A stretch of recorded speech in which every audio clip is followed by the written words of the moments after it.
आजादी का अमृत महोत्सव के सरुक अमा ओइना मेरी माटी मेरा देश के ngasi स्टेट लेवल थौरम इम्फाल ईस्ट डिस्ट्रिक्ट के मनुचनबा पैलेस गेटा लेबा Manipur state film development society MSFDS के ऑडिटोरियम दा पांगथोखरे।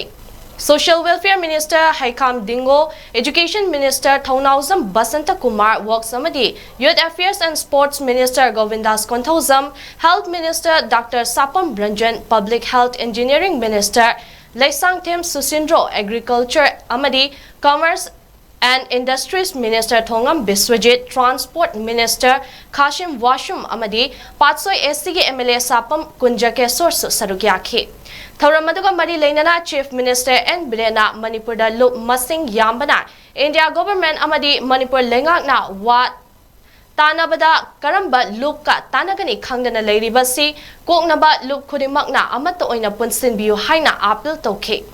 Magna Haiki Haukiba Me Marida, Nongpok Sekmagi Mapam Amada Tokiba, Laibak Tiba Togdok Amana, Manipurda, Malem, Manipurbo, Malemgi Mapam Kudimakta, Minungsi, Yaudaba, Nupi Angangda, Ot Neiba Amagum, Uhanke. Togdok Adugi Manungda, Kadi Lay Kangdana, Miam da Hector Lana Uhanbagi Tabak, Kaidongway the Su, Tore Dabani. Miam Mangda, Mapi Tongdana Pukiba, Kukinupi, Ani, Miamna Amuk Mapi Marul set Handuna, Mayum Tamna Tinkiba Asimak, Akoi Chok Tok Janingai Haina, Chief Minister na Fongdoke. Mahangna Hai, Manipur da Tokliba Irang Asige Warushin Amapragnaba, Lengak Asina Kanna Hotnari.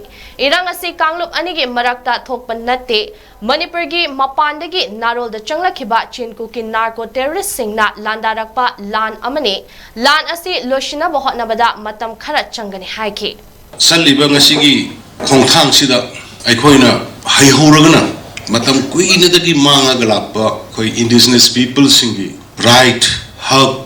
Democracy system adu amu hanjalalaga koi indigenous people samdi lady ba mayam se fajna with dignity hingawudaba masida karigumba khagi steps hoigraba saliba steps sida ge koina hojik lady ba manipur thoiba thogok se ge koina steps hoigraba emotion na mang tharga satkraba natraga kalak yang thina ban mang tharga satkraba natraga aigi haiba individual ego or aigi haiba individual gi mingsat tana bun sanag rakadi Laivaksigi Tungi Mirol Satina Kaibama Lahogudaba Haiba Punamoxi Manipurgi Praza Punamong Kambirumuni Tangiba Kongtang Tangadaba Kongtang Sikarino Habasi Kongama Tang Dinga Manga Tarara Kalaga Tang Bamatam Tangjalurba Kongtang Weragasu Mapam to the Tagada lady had the money and Toga Topalambi and the Bamatam Madam the Choibayada Bagi Adugumba Situation Duni Namba Yam Laiba Haiba Yam Laiba discussion the Karida TV among the Pamaga,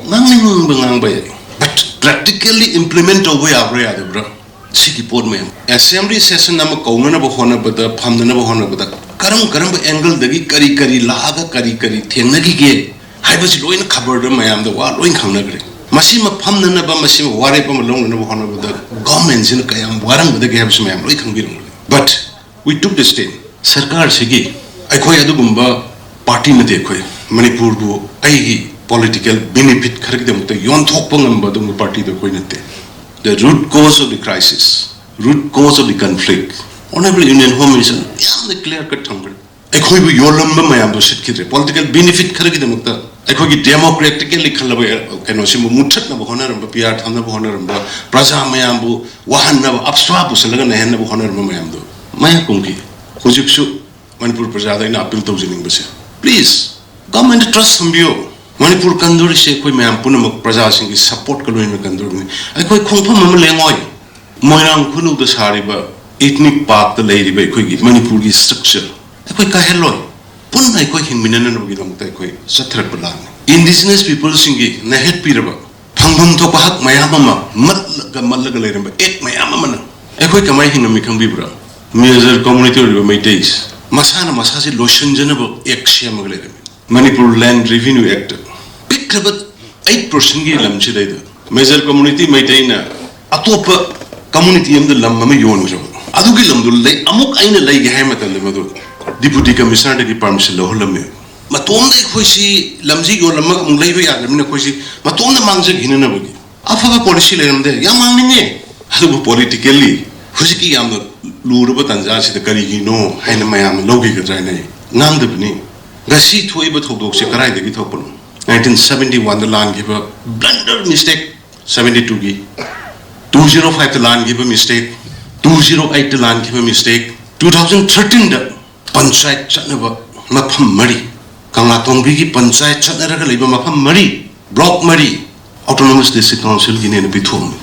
Kari Mamakalama future gi. Tungi generation gi lai min de be masimano mayam sigi marakta nungai na de nushina de lakatra ha bi wakam dam khandana ai gi phamdu paire ga lore ai gi posu kai de lore na lakhi ba leader mayam gi makhara ngasi ai koi si thoguk se thengari bane aduna manipur gi praja da ai assurance pijari praja miyam gi aningba pamba gi mayok to ngasi gi sarkar masjid na masalo tobudabu thangada khongthang na karino khujik thangada na karino horen thangada na karino constitution gi binding na kari center na kari khali Prasana Kari Kali, Atopa community na Kari, Kangati Hibiki Kanbadudi, Maduki Kalaga Tabok to Bududi, Koyaya Bibi.